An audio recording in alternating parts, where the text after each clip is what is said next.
आज हम लेके आए उत्तराखंड की बड़ी खबरें। सबसे पहले बात कर लेते हैं उत्तराखंड में कोरोना अपडेट को लेकर। तो उत्तराखंड में कोरोना मरीजों की संख्या लगातार बढ़ती जा रही है और प्रदेश में 88 और कोरोना संक्रमित मिले हैं। तो प्रदेश में बुधवार को 88 और कोरोना पॉजिटिव केस मिले। वहीं देहरादून और टिहरी जिले में कोरोना पॉजिटिव 5 लोगों की मौत हुई है। तो संक्रमित मरीजों का आंकड़ा 2623 पहुंच गया, जबकि मृतकों की संख्या 35 हो गई है। बुधवार को 119 संक्रमित मरीजों को इलाज के बाद घर भी भेजा गया है। तो इस प्रकार से उत्तराखंड में कोरोना मरीजों की संख्या 2623 हो गई है। वहीं 1721 लोग ठीक भी हुए हैं अब तक, जबकि 867 केस अभी एक्टिव हैं, जबकि 35 लोगों की मौत हो गई है। तो अल्मोड़ा में कोरोना मरीजों की संख्या 163 हो गई है, बागेश्वर में 68, चमोली में 67, चंपावत में 51, देहरादून में 648, हरिद्वार में 303, नैनीताल में 383, पौड़ी गढ़वाल में 138, पिथौरागढ़ में 65, रुद्रप्रयाग में 62, टिहरी गढ़वाल में 409, उधम सिंह नगर में 204 और उत्तरकाशी में 62। तो इस प्रकार से टोटल मामले 2623 हो गए हैं। और वही खबर है गलवा में हिंसा वाली जगह फिर चीनी टेंट। तो ड्रैगन की नापाक हरकत, अग्रिम मोर्चे पर सेनाध्यक्ष नरवणे की मौजूदगी में के बीच बना दी पोस्ट। तो चीन एक बार फिर से दोहरी चाल चल रहा है। एक तरफ शांति की बात कर रहा है तो दूसरी तरफ गलवा घाटी में उसी जगह टेंट और निगरानी पोस्ट बना हथियार जमा कर रहा है, जहां 15 जून को हिंसक झड़प हुई थी। भारतीय सैनिकों ने झड़प के दौरान चीनी सैन्य ढांचे उखाड़ दिए थे। और वहीं खबर है कि इस आधार पर के तहत वेतन काटा कोर्ट ने पूछा है। तो सरकार को 2 दिन में स्थिति स्पष्ट करने को कहा है। अगली सुनवाई 26 जून को होगी। तो कोविड-19 को देखते हुए राज्य के विभागों, सरकारी शासकीय सहायता प्राप्त शिक्षण संस्थानों, प्राविधिक शिक्षण संस्थानों, निगम निकाय, इस प्रकार के जितने भी यह कर्मचारी हैं, इनके एक दिन का वेतन काटने का शासनादेश पर हाईकोर्ट ने सरकार से पूछा कि किस अधिकार के तहत यह आदेश पारित किया गया है। इसके लिए जवाब तलब 26 तारीख को सुनवाई होगी। और वहीं बड़ी खबर है आयुष विभाग ने पतंजलि को भेजा नोटिस। तो केंद्रीय मंत्रालय के पास पहुंचे पतंजलि के दस्तावेज, लेकिन अभी समीक्षा होनी बाकी है। तो योग गुरु बाबा रामदेव की पतंजलि आयुर्वेद की ओर से कोरोना की दवा बताकर लॉन्च की गई कोरोनिल और स्वासारी दवा पर विवाद खत्म होने का नाम नहीं ले रहा है। बुधवार को आचार्य बालकृष्ण ने यह कहकर विवाद खत्म करने का प्रयास किया कि केंद्रीय आयुष मंत्रालय को सारी जानकारी दे दी गई है, लेकिन उत्तराखंड आयुष विभाग की तरफ से पतंजलि को नोटिस जारी कर दिया गया। नोटिस में पतंजलि से पूछा गया कि कोविड-19 का इलाज करने के लिए आयुर्वेदिक फार्मूला तैयार करने की मंजूरी कैसे मिली। और आज से रोडवेज बसें चलेंगी, तो किराए की लिस्ट तैयार कर दी गई है। तो 3 महीने बाद गुरुवार से उत्तराखंड रोडवेज की बसों का संचालन शुरू होगा। पहले चरण में बसें चयनित रूटों पर चल रही हैं। प्रबंधक ने बढ़े हुए किराए की लिस्ट फाइनल कर दी है। नया किराया ई टिकट मशीनों में फीड कर दिया है। तो मसूरी बस अड्डे पर भी पूरी तैयारियां कर ली गई हैं। वहीं सवारियां मिली तो समय पर चलेंगी बसें। तो प्रदेश सरकार के निर्देश पर ऋषिकेश से दून सहित पर्वतीय रूट पर गुरुवार से रोडवेज बसें चलेंगी, जो लॉकडाउन के चलते करीब 3 महीने से बंद थी। समय सारणी अभी तय नहीं की गई है, लिहाजा संचालन 50% सवारियों के मिलने पर ही होगा। तो इस प्रकार से गढ़वाल मंडल की जो बसें हैं इस प्रकार से यहाँ पे चलेंगी।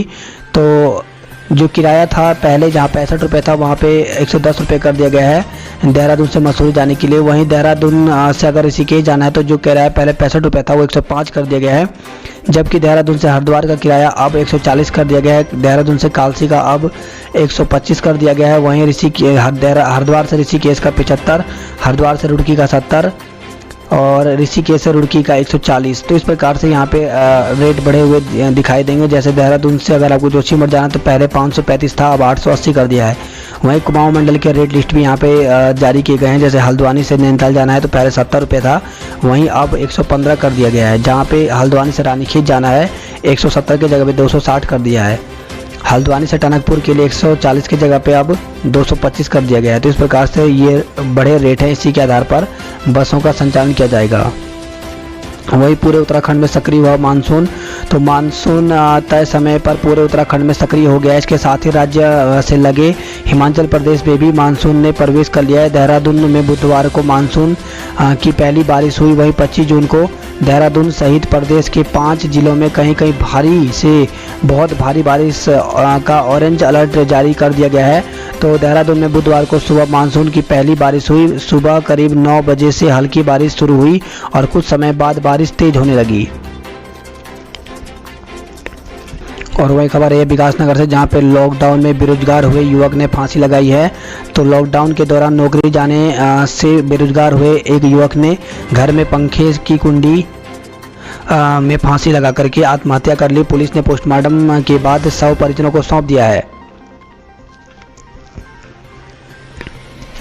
और वही खबर यह है गढ़वाल विश्वविद्यालय से संबंध कॉलेजों के प्राचार्य ने लिया निर्णय, परीक्षा के लिए विश्वविद्यालय से मांगा बजट। तो आंतरिक जो परीक्षाएं हैं ये ऑनलाइन होंगी। तो हेमंती नंदन बगुड़ा गढ़वाल केंद्रीय विश्वविद्यालय से संबंध सहायता प्राप्त कॉलेजों में यूजी पीजी की आंतरिक परीक्षाएं ऑनलाइन होंगी। सहायता प्राप्त महाविद्यालय के प्राचार्य परिषद की बैठक में आंतरिक परीक्षाएं ऑनलाइन कराने का निर्णय लिया गया है।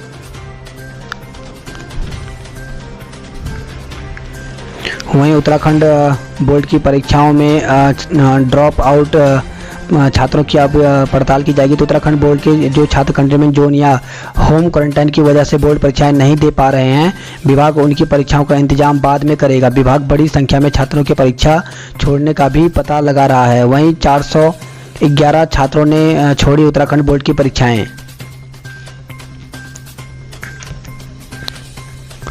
और जैसे मानसून पहुंचते ही रौद्र रूप, पहाड़ से मैदान तक आफत, तो जगह जगह पानी घुसा है। कहीं पर तो हल्द्वानी से इसी प्रकार की तस्वीरें आई हैं, जहां पर हल्द्वानी में गोला नदी उफान पर आने से बुधवार सुबह खनन के लिए गए डंपर गोला नदी के बीच ही फंस गया। और इस खबर है उत्तराखंड कैबिनेट की बैठक 1 जुलाई को, तो मुख्यमंत्री त्रिवेंद्र सिंह रावत की अध्यक्षता में 1 जुलाई को कैबिनेट की बैठक होने जा रही है। सचिवालय स्थित विश्वकर्मा भवन में सुबह 11 बजे से यह बैठक शुरू होगी।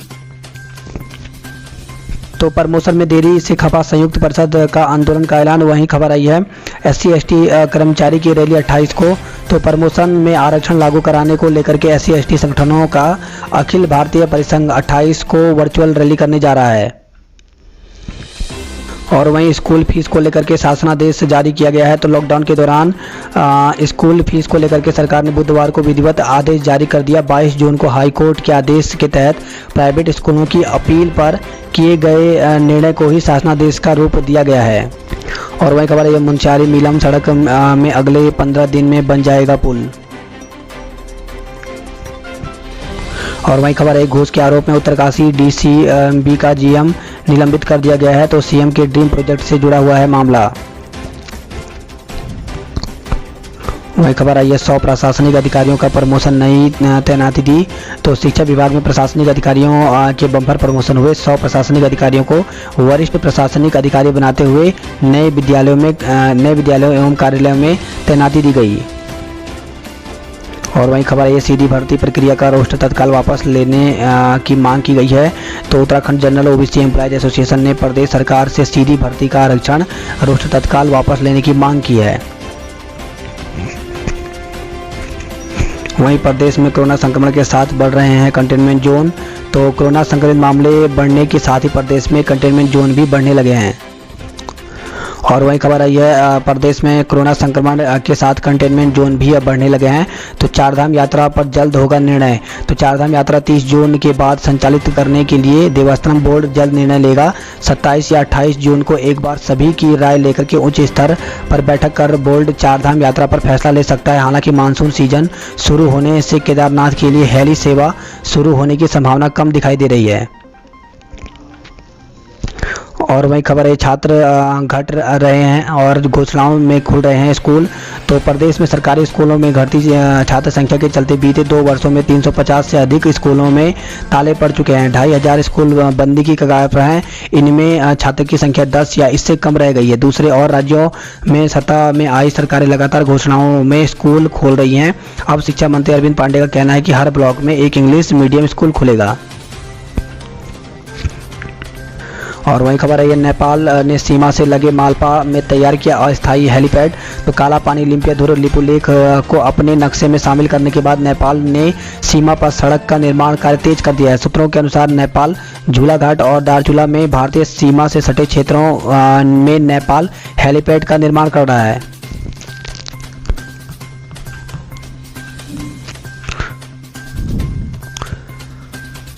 वहीं आज से चलेंगी बसें। तो किराया भी यहाँ पर जारी कर दिया गया। तो सभी जगह के लिए जो किराया है वो यहाँ पे जारी कर दिया। वहीं रुड़की के लिए वाया हरिद्वार करना होगा सफ़र। तो अंतर्राज्यीय स्तर पर बसों का संचालन नहीं होने से देहरादून से रुड़की के बीच संचालित होने वाली बसों को वाया हरिद्वार भेजा जाएगा।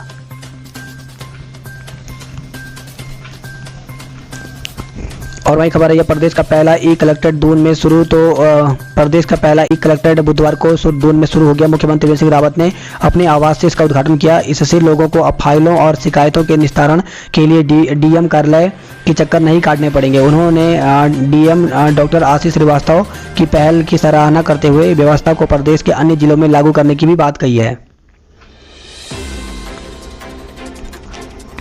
और वही खबर है देहरादून से, जहाँ पे शिशु का शव लेकर के अस्पताल पहुंची दादी। तो बच्चे को जन्म देने वाली बेटी को झूठ बोल कराया भर्ती।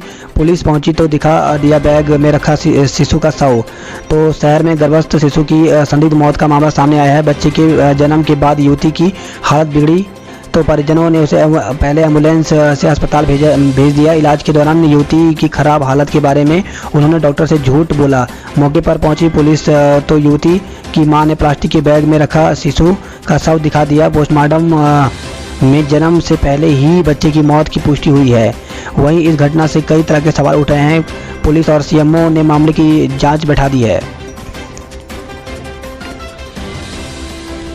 और वहीं बड़ी खबर आई है, बुजुर्गों, गर्भवतियों और गंभीर बीमार मरीजों की अलग से मॉनिटरिंग की जाएगी। तो अब गंभीर बीमारी से पीड़ित व्यक्ति, गर्भवतियों, 65 वर्ष से अधिक आयु के बुजुर्ग को इलाज के लिए भटकना नहीं पड़ेगा। प्रशासन की एक टीम रोजाना उनका हालचाल पूछेगी। किसी को इलाज की जरूरत पड़ी तो उसे चिकित्सा सुविधा मुहैया कराई जाएगी। और वहीं खबर आई है देहरादून के पटेल नगर से, जहाँ पे नवविवाहिता ने शादी के 3 माह बाद फांसी लगाई है। और वहीं खबर आई है कॉलेज जो है वो ऑनलाइन अब आंतरिक परीक्षाएं कराएंगे। बद्रीनाथ हाईवे लामबगड़ में 9 घंटे तक अवरुद्ध रहा। तो मंगलवार रात हुई बारिश के चलते हाईवे पर आ गया था मलबा। वहीं कर्णप्रयाग ग्वालदम हाईवे पर बड़े वाहनों की आवाजाही भी ठप हुई है। और इसी के साथ खबर आई है रुद्रप्रयाग से, जहाँ पे 4 धाम परियोजना के लिए हनुमान मंदिर हटाया तो जल्द काटा जाएगा सालों पुराना पीपल का पेड़। व्यापारियों और जनता ने रोष जताया है। और वही खबर है गढ़वाल से, जहाँ पे 25 सहित 25 नए कोरोना पॉजिटिव मरीज मिले हैं। तो पहाड़ में हर दिन कोरोना संक्रमित के मामले बढ़ते जा रहे हैं। वही खबर आई है कोटद्वार से, जहाँ पे 75 साल की महिला समेत 5 ने कोरोना को मात दी है। खबर आई है श्रीनगर से, जहाँ पे कार दुर्घटना में मारे गए 2 पॉजिटिव, होटल सील कर दिया गया। तो बद्रीनाथ राष्ट्रीय राजमार्ग पर कंडिया सेंड के समीप कार दुर्घटना में मारे गए 2 लोगों में कोरोना की पुष्टि हुई है। वही खबर है थराली से, जहाँ पे क्वारंटाइन सेंटर में रह रही युवती भी कोरोना पॉजिटिव निकली है। गोपेश्वर कर्णप्रयाग से खबर है, जहाँ पे सैन्य सम्मान के साथ शहीद की अंत्येष्टि। तो शहीद की अंतिम यात्रा में बड़ी संख्या में शामिल हुए लोग।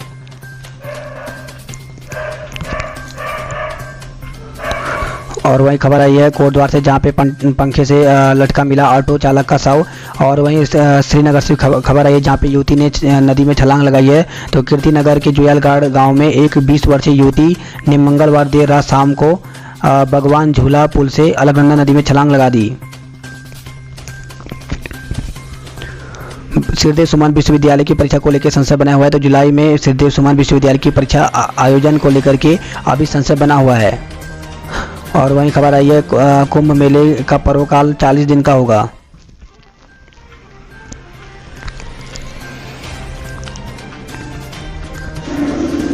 तो दवा नहीं मिली और फर्म को कर दिया भुगतान। तो खबर आई है हरिद्वार से, जहां पे पशुपालन राज्य मंत्री रेखा आर्य ने केंद्रीय भंडार गृह में छापा मारा गया है। कई अनियमितताएं मिली हैं। तो रुड़की से खबर है, जहाँ पे बॉर्डर पर ई पास के नाम पर वसूली हो रही है। तो ज्वाइंट मजिस्ट्रेट ने नारसंग बॉर्डर पर औचक निरीक्षण के दौरान राज्य में प्रवेश करने वाले से ढाबे पर ई पास बनाने के लिए के नाम पर वसूली करते एक व्यक्ति को रंगे हाथ पकड़ लिया। इस दौरान पास बनवाने के लिए कई लोग लाइन में लगे थे। यही नहीं, आरोप है कि पूछताछ के दौरान ज्वाइंट मजिस्ट्रेट को भी बताया गया कि बॉर्डर पर खड़े कुछ पुलिसकर्मी भी उन्हें यहाँ से पास बनवाने की सलाह दे रहे थे। यात्रियों से प्रति पास के लिए 100 रुपये लिए जा रहे थे। तो खबर आई है वहीं रुड़की से, जहाँ पे हज यात्रा के लिए चयनित लोगों को उनके पैसे और पासपोर्ट 1 माह के भीतर मिल जाएंगे। साथ ही अगले साल होने वाली यात्रा में इस साल के नामों को वरीयता दी जाएगी। और इस खबर आई उत्तर प्रदेश की सीमा तक चलेंगी रोडवेज बसें। और इसी साथ खबर आई है हरिद्वार से, जहाँ पे भैंसा बुग्गी में बाइक रख निकाली रैली। तो यहाँ पे पेट्रोल डीजल का इस प्रकार से विरोध किया गया है। पेट्रोल डीजल के दाम लगातार बढ़ते जा रहे हैं, जिसको लेकर के यूथ कांग्रेस ने विरोध किया है। और रुड़की से खबर है, जहाँ पे प्रेमी से मिलने के लिए मुंबई जाने की जिद पर अड़ी युवती। तो फेसबुक पर दोस्ती, फिर प्यार और बाद में धोखा मिलने के बाद भी एक युवती प्रेमी के साथ रहने की जिद पर अड़ी है। प्रेमी से मिलने युवती मुंबई पहुंच गई, लेकिन प्रेमी ने फ़ोन नहीं उठाया तो वह लौट आई और फिर वह अपने प्रेमी के पास जाने की जिद पर अड़ी है। इससे परेशान होकर के परिजनों ने पुलिस से गुहार लगाई है। और वही खबर है रुड़की से, जहाँ पे लूट के बाद रंगदारी मांगने में एक को दबोचा गया है। 3 बदमाशों ने युवक से मोबाइल लूट के बाद परिजनों से मांगी थी रंगदारी। और वही खबर आई है हल्द्वानी से, जहाँ पे गोला उफान से 3 डंपर बहे, श्रमिक भागे हैं। और वही खबर है नैनीताल से, जहाँ पे विश्वविद्यालय में जबरन घुसकर के प्रपत्र उठा लिए। तो कुमाऊं विश्वविद्यालय की कुलसचिव ने प्रेस विज्ञप्ति जारी कर परीक्षा नियंत्रण कक्ष में 2 विद्यार्थियों पर नशे की हालत में कर्मचारियों से अभद्रता कर परीक्षा संबंधी गोपनीय प्रपत्र बिना अनुमति के उठाकर ले जाने का आरोप लगाया। हालांकि इसके बाद उन्हें पकड़ लिया गया, साथ ही लिखित रूप से माफी मंगवाई। और वही खबर है परीक्षा शुल्क लेने के विरोध में NSUI ने बजाई थालियां। कुमाऊं की खबरों की बात करें तो नेपाल ने मालपा में तैयार कर लिया हेलीपैड। तो BOP के निर्माण को हेलीकॉप्टर से पहुंचा रहा है सामान। सीमा पर सैन्य गतिविधियां भी तेज कर दी हैं। चंपावत में 2 दिन में 3 कोरोना पॉजिटिव मरीज मिले हैं। तो 51 हुए जिले में संक्रमितों की संख्या, कुल 95 रिपोर्ट का भी इंतजार है। और वही खबर है नाई की दुकान में तौलिए नहीं टिश्यू पेपर का इस्तेमाल किया जाएगा। वही पिथौरागढ़ से खबर है, जहाँ पे आज 6 रूटों पर शुरू होगी बस सेवा। तो 50% सवारियों के साथ ही बसें चलेंगी। तो ये 6 रूट इस प्रकार से यहाँ पे बताए गए हैं। धारचूला, पिथौरागढ़, टनकपुर, टनकपुर पिथौरागढ़, धारचूला, वहीं पिथौरागढ़ से टनकपुर, पिथौरागढ़ से नैनीताल, पिथौरागढ़ से हल्द्वानी और पिथौरागढ़ से अल्मोड़ा। वहीं टनकपुर से 4 बसों का संचालन किया जाएगा। और इसी के साथ खबर आई है आफत की बारिश। तो बागेश्वर में बिलोना सड़क पर फायर स्टेशन के पास उफान में आया नाला। तो जगह जगह भारी बारिश हुई है कुमाऊं में। वहीं बागेश्वर में घरों में भी पानी घुसा है। और खबर है चंपावत से, जहां पे विदेश में नौकरी का सपना दिखा 2 भाइयों से ऐंठे 3 लाख रुपए। खबर है ये लोहा घाट से, जहां पे क्वारंटाइन सेंटर अव्यवस्थाओं का वीडियो वायरल हुआ है। बात करें उधमसिंह नगर की खबरों की, तो उधमसिंह नगर से खबर से आई है, जहां पर आज से खटीमा, काशीपुर, हल्द्वानी, टनकपुर को रोडवेज बसें चलेंगी। वहीं जिले में कैंसर पीड़ित समेत 24 कोरोना पॉजिटिव मरीज मिले हैं। खबर है रुद्रपुर से, जहां पे कंटेनमेंट जोन खत्म नहीं करने पर धरना दिया है। तो जिला प्रशासन ने जोन की अवधि 30 जून तक बढ़ा दी गई है। दिनेशपुर से खबर है, जहां पे सड़क मरम्मत की मांग, शिक्षा मंत्री का पुतला फूंका गया है। इसी से नैनीताल से खबर आई है, जहां पे गाड़ी से कूद करके फरार हुआ बंदी पुलिस ने फिर से गिरफ्तार किया है।